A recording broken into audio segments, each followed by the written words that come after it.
प्रिय विद्यार्थियों, पिछले सत्र में हमने विसंगति के बारे में चर्चा की और दुर्खिम के विचारों को अपने केंद्र में रखा। दुर्खिम पहले समाजशास्त्री थे जिन्होंने विसंगति के बारे में विस्तृत विवेचना प्रस्तुत की। दुर्खिम के पश्चात जो दूसरे महत्वपूर्ण समाजशास्त्री हैं वे रॉबर्ट के मर्टन हैं। इसका अभिप्राय यह कतई नहीं है कि केवल इन दो समाजशास्त्रियों ने विसंगति के बारे में चर्चा की है। और भी कई समाजशास्त्री हैं जैसे पार्सन्स, अब्राहम, इन्होंने विसंगति के बारे में चर्चा की है, किंतु उनकी चर्चा दुर्खिम की चर्चा के लगभग समानांतर माने जा सकती है। मर्टन एक ऐसे समाजशास्त्री हैं जिन्होंने विसंगति को एक नवीन अर्थ दिया, इसके आयामों की एक नवीन ढंग से व्याख्या प्रस्तुत की। इस कारण मर्टन के विचारों को विस्तार से समझना लाभदायक होगा, उपयोगी होगा। मर्टन दूसरे समाजशास्त्री हैं जिन्होंने विसंगति की विस्तृत विवेचना की है और एक नए दृष्टिकोण को प्रस्तुत किया है। मर्टन, फ्रायड तथा अन्य मनोवैज्ञानिकों के इस मत को अस्वीकार करते हैं कि सामाजिक नियमों या निषेधों के उल्लंघन की प्रवृत्ति जन्मजात होती है। दो बातें इसमें कही गई है। एक बात यह कि मर्टन ने विसंगति के बारे में एक नवीन दृष्टिकोण दिया है। मर्टन पूरी चर्चा को नॉर्मलेसनेस, डीरेगुलेशन ऑफ नॉर्म्स या आदर्श शून्यता के संदर्भ में नहीं करते हैं इसकी चर्चा, बल्कि वे सांस्कृतिक लक्ष्य और संस्थात्मक साधन, जिसकी की चर्चा आगे हम करेंगे, के संदर्भ में विसंगति को विश्लेषित किया है। पहली बात यह कि मर्टन के पूर्व के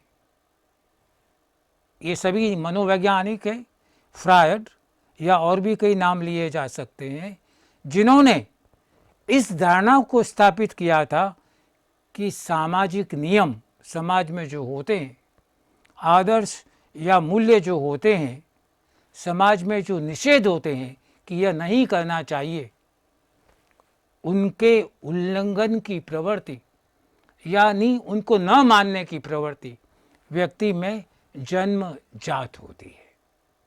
ये वंशानुक्रमण से उसको प्राप्त होती है कि वह कहता है कि इन कार्यों का निषेध है पर मैं करूँगा, जो करना है उसको नहीं करेगा, नहीं करना है उसको करेगा। ऐसी प्रवृत्तियाँ व्यक्ति में जन्मजात होती है, ऐसा फ्रायड और अन्य मनोवैज्ञानिक मानते थे, जिनको मर्टन ने अस्वीकार किया है।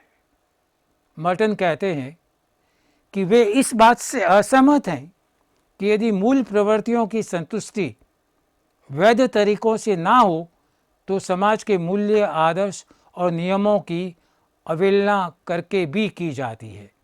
इस प्रकार से सामाजिक संरचना और सामाजिक नियंत्रण की व्यवस्था मानव की मूल्य प्रवृत्तियों के बीच संघर्ष की स्थिति बनी रहती है। मर्टन ये कहते हैं कि समाज के जो मूल्य हैं, समाज के जो आदर्श हैं, समाज के जो प्रतिमान हैं, जो नियम हैं, उनकी अवहेलना करके और जो जस्टिफाइड तरीके हैं, वैध तरीके हैं, स्वीकृत तरीके हैं, उनसे यदि सामाजिक आवश्यकताओं की पूर्ति नहीं हो या उनको यदि स्वीकार नहीं किया जाए तो उनकी अवहेलना करके भी आवश्यकताओं की पूर्ति की जा सकती है।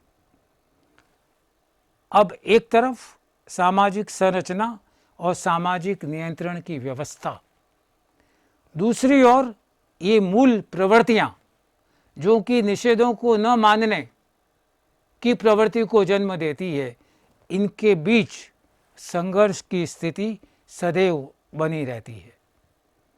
मर्टन एक प्रश्न खड़ा करते हैं और उत्तर भी वो स्वयं ही देते हैं। वे कहते हैं कि मूल प्रवृत्तियां सभी समाजों के सभी सदस्यों में लगभग बहुत कुछ एक समान होती है, तो क्या कारण है कि भिन्न भिन्न समाजों में नियमहीन व्यवहारों के स्वरूप और मात्रा में भिन्नता पाई जाती है। देखिए, बहुत ही इंटरेस्टिंग बात है। मर्टन खुद एक सवाल पेश करते हैं पहले तो, और उसका उत्तर भी खुद ही देते हैं। वे कहते हैं कि मूल प्रवृत्तियां जो होती हैं वे सभी समाज के सदस्यों में, चाहे वो हमारा समाज हो, चाहे वो कोई दूसरा समाज हो, चाहे वो तीसरा मानव समाज हो, उनके सदस्यों की मूल प्रवृत्तियां लगभग एक समान होती है। अगर वे लगभग एक समान होती है तो फिर क्या कारण है कि कुछ समाजों में नियमहीनता प्रचुर मात्रा में दृष्टिगत होती है, कुछ समाजों में बहुत ही सीमित मात्रा में दृष्टिगत होती है, उसके स्वरूप में अंतर होता है, उसकी मात्रा में अंतर होता है। ऐसा क्यों होता है? अगर मूल प्रवृत्तियां ही इसके लिए जिम्मेदार होती तो यह अंतर संभव नहीं था, ऐसा मर्टन कहते हैं। स्वयं उत्तर प्रस्तुत करते हुए वे कहते हैं कि नियमहीन व्यवहारों के लिए मानव की मूल प्रवृत्तियां ही उत्तरदायी नहीं होती है, वरन सामाजिक संरचना, सामाजिक सांस्कृतिक कारक भी उत्तरदायी होते हैं। 100% इस बात से इनकार नहीं किया जा सकता है कि मूल प्रवृत्तियों की कोई भूमिका नहीं होती है।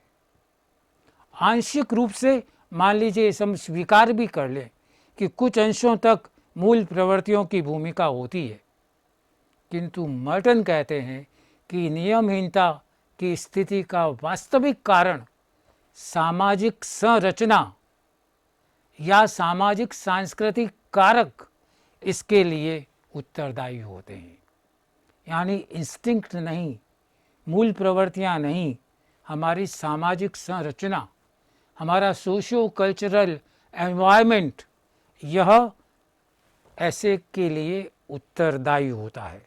स्पष्ट वे नियमहीन व्यवहार विसंगति को सामाजिक संरचना से जोड़ते हैं। एक बात आपको याद दे रहा हूँ, यहाँ पे दुर्खिम और मर्टन मूल रूप से एक समान है। दुर्खिम कहते हैं कि विसंगति के लिए समाज उत्तरदायी है। मर्टन भी कहते हैं कि विसंगति के लिए सामाजिक संरचना और सामाजिक सांस्कृतिक कारक उत्तरदायी है। लगभग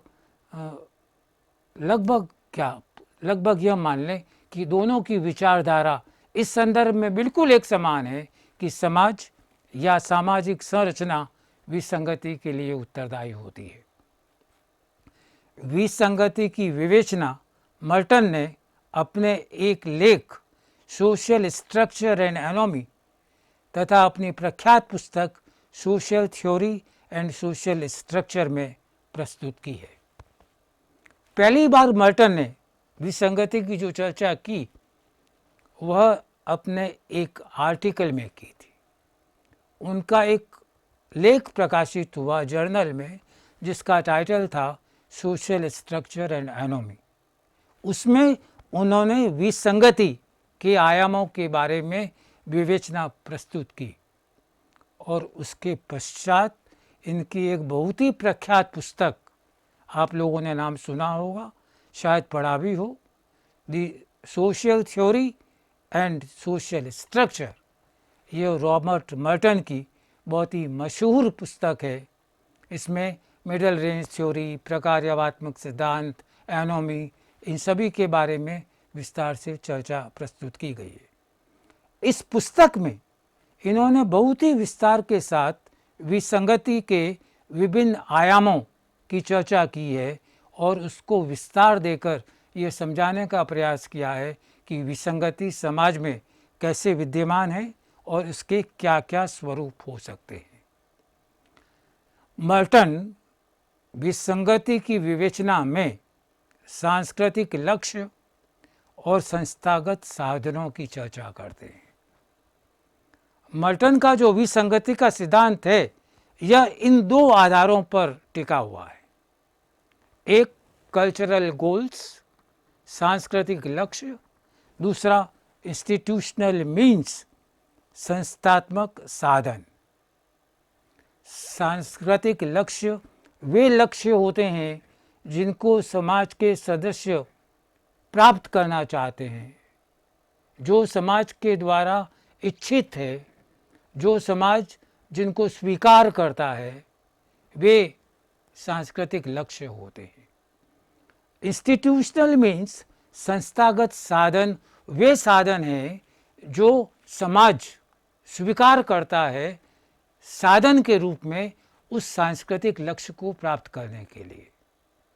यानी सांस्कृतिक लक्ष्यों को प्राप्त कैसे किया जाए, उनको प्राप्त करने का तरीका कौन सा है, यह समाज हमको बताता है, समाज की संस्कृति हमको बताती है।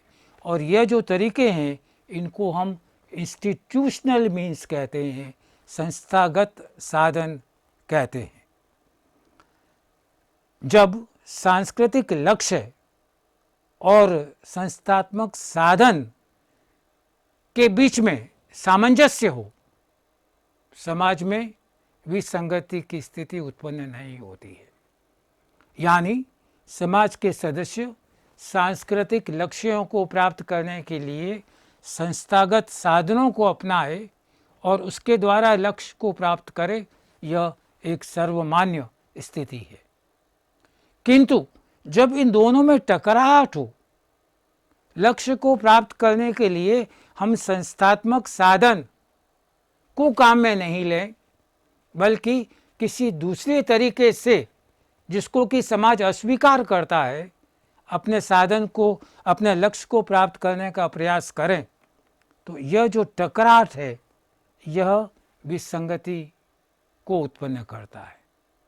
उनके स्वयं के शब्दों में clash between cultural goals and institutional means result in a strain towards anomie.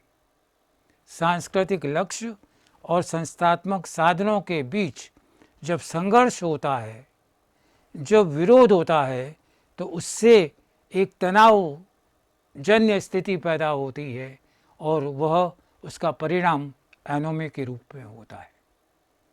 एक अन्य स्थान पर मर्टन लिखते हैं कि विसंगति सांस्कृतिक लक्ष्यों तथा संस्थागत साधनों के बीच सामंजस्य का अभाव है।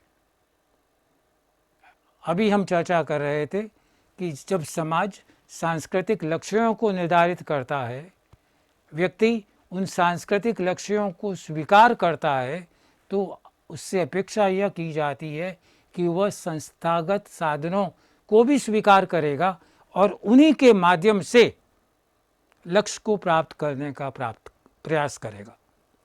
किंतु यदि इन दोनों के बीच में सामंजस्य नहीं हो, व्यक्ति लक्ष्य पर अधिक जोर दे और संस्थात्मक नियमों की अवहेलना करे, या संस्थात्मक नियमों पर अधिक जोर दे और लक्ष्य की अवहेलना करे, इन दोनों स्थितियों की चर्चा मर्टन ने की है, तो इनके बीच में जो सामंजस्य नहीं रहता है उसको मर्टन ने विसंगति की स्थिति कहा है।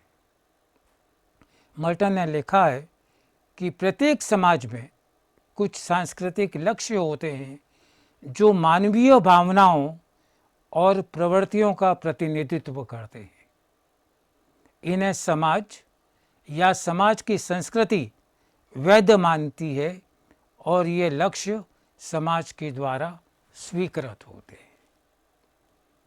बहुत ही अच्छी बात कही, बहुत ही थोड़े शब्दों में मर्टन कहते हैं कि प्रत्येक मानव समाज के निश्चित सांस्कृतिक लक्ष्य होते हैं। ये सांस्कृतिक लक्ष्य क्या होंगे? यह हमारी भावनाएं, हमारी मूल प्रवृत्तियां, हमारी आवश्यकताएं, उस सब के परिप्रेक्ष्य में निर्धारित होते हैं। इन लक्ष्यों को समाज की संस्कृति वैध मानती है, यानी वे समाज के द्वारा स्वीकृत होते हैं। इसी संदर्भ में एक बात आपको स्पष्ट करूं, क्योंकि प्रत्येक मानव समाज की संस्कृति भिन्न भिन्न होती है।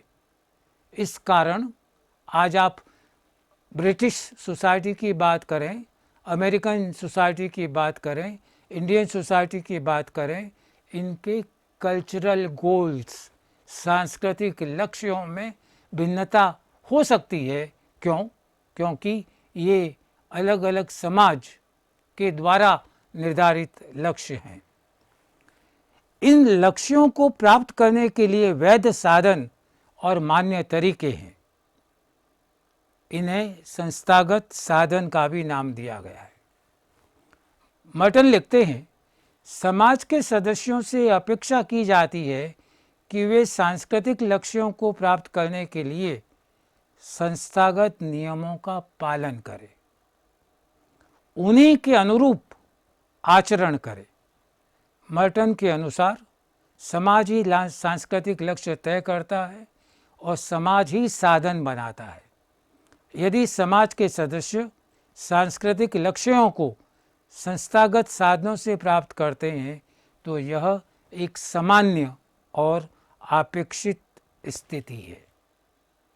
मर्टन का कहना यह है कि समाज में सांस्कृतिक लक्ष्य आपके सामने है, संस्थागत नियम आपके सामने हैं और हर व्यक्ति से यह अपेक्षा की जाती है कि वह अपने व्यवहार को इन दोनों को दृष्टिगत रखते हुए संचालित करे।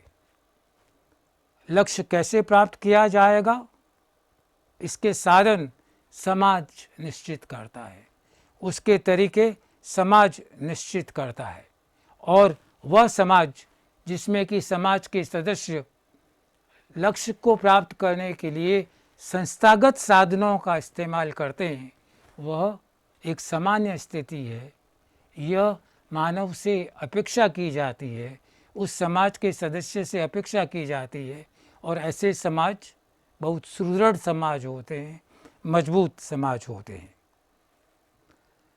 सामान्य जीवन के एक दो उदाहरण के माध्यम से विसंगति को स्पष्ट रूप से समझा जा सकता है। विद्यार्थी जीवन में विद्यार्थी का लक्ष्य होता है कि वह ज्ञानार्जन करे, परीक्षा में अच्छे अंक प्राप्त करे। इसके लिए उसके पास संस्थागत साधन है, परिश्रम करे, पुस्तकालय जाए, अध्यापक से ज्ञान को बढ़ाने के लिए जानकारी प्राप्त करे। ये स्वीकृत तरीके हैं कि यदि आप अध्ययन करना चाहते हैं जिसका कि उद्देश्य ज्ञान हासिल करना है, जानकारी हासिल करना है, वैध तरीका है कि आप शैक्षणिक संस्थाएं में जाएं। शैक्षणिक संस्थाओं में मान लीजिए नहीं जाएं तो आप पुस्तकालय में जाएं, उसके बारे में जो उपलब्ध साहित्य है उसको पढ़ें और पढ़कर उसको समझकर अपने ज्ञान को बढ़ाएं, अपनी जानकारी को बढ़ाएं। यहाँ तक कोई परेशानी नहीं है, क्योंकि ज्ञानार्जन करना, जानकारी बढ़ाना हमारा लक्ष्य, और उसके जो वैध साधन है, संस्थात्मक साधन है, उनको हम इस्तेमाल कर रहे हैं।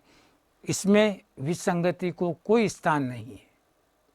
किंतु अपने लक्ष्य को प्राप्त करने के लिए विद्यार्थी नकल का सहारा ले, सिफारिश से अच्छे अंक प्राप्त करे, तो ऐसे व्यवहार संस्थागत साधनों के विपरीत होंगे। सिफारिश से अंक प्राप्त करना और अध्यापक द्वारा अंक देना दोनों ही संस्थात्मक साधनों का उल्लंघन होगा।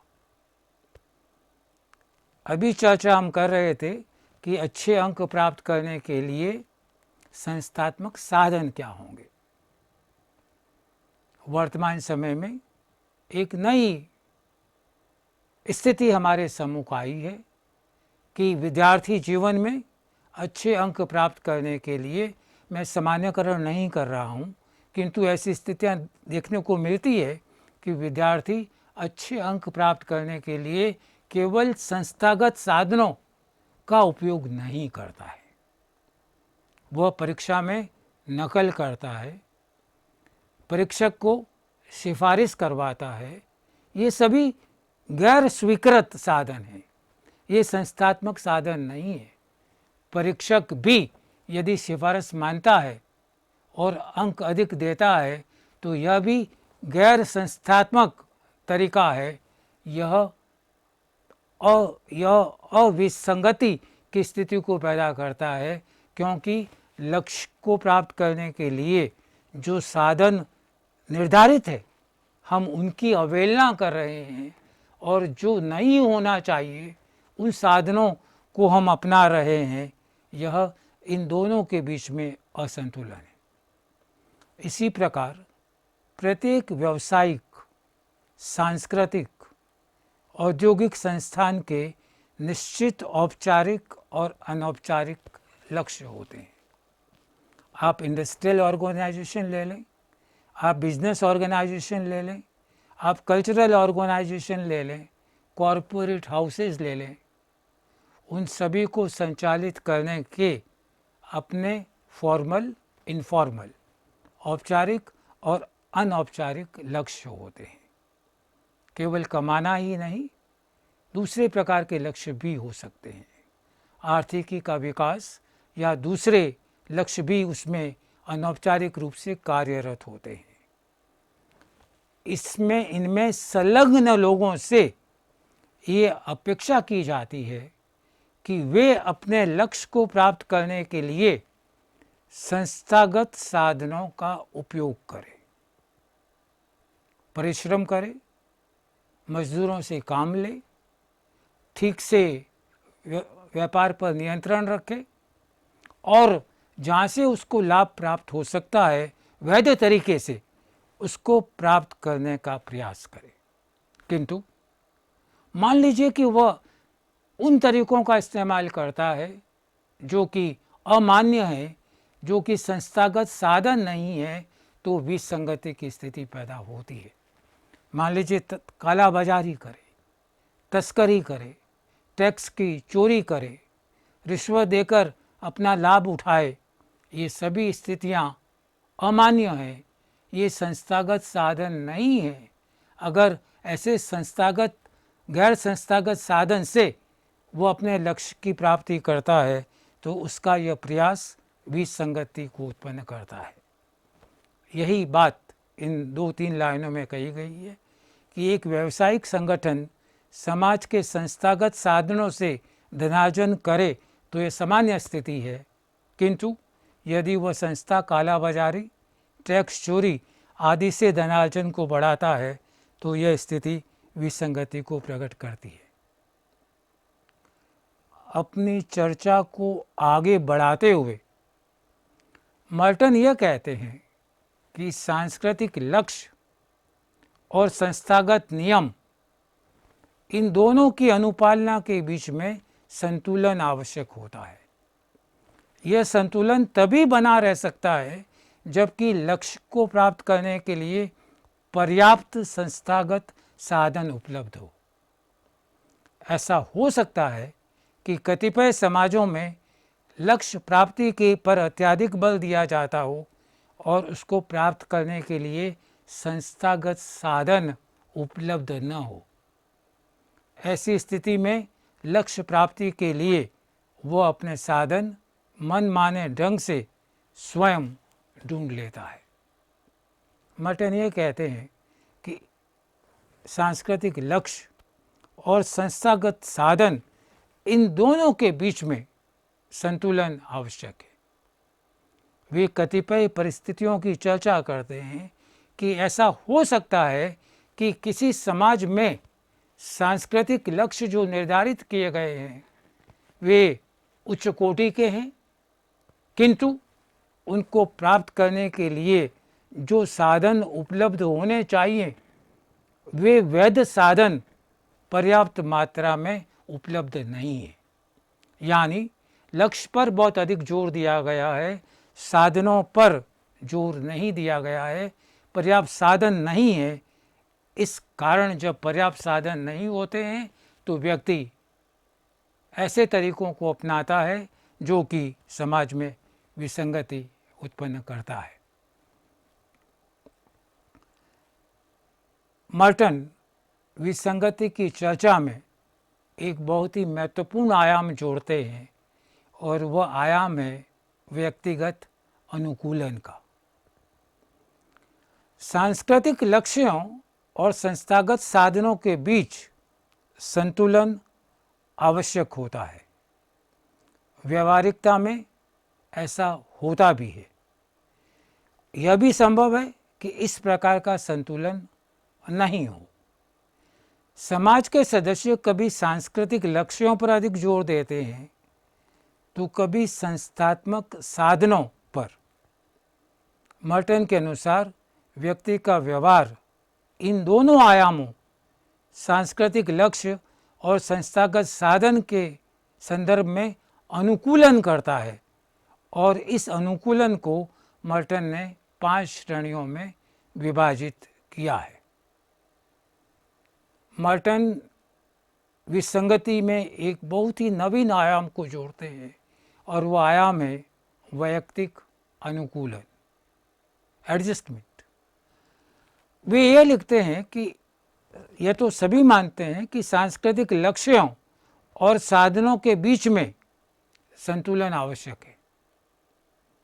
यह संतुलन कई बार नहीं भी रह पाता है। ऐसा भी देखने को मिला है कि लक्ष्यों पर आवश्यकता से अधिक जोर दिया गया है, साधनों पर जोर नहीं दिया गया है। यह एक असंतुलन की स्थिति समाज में पैदा करता है और एक विशेष प्रकार की विसंगति को पैदा करता है। हम आगे चर्चा करेंगे कि इस प्रकार से जो विसंगति पैदा होती है उसको एक ही अवधारणा के माध्यम से मर्टन स्पष्ट करने का प्रयास नहीं करते हैं, किंतु वे विसंगति को 5 अलग अलग श्रेणियों में बांटकर उसकी चर्चा करने का प्रयास करते हैं, जो कि वास्तविक अर्थ में विसंगति को समझने में बहुत सहायक होगा।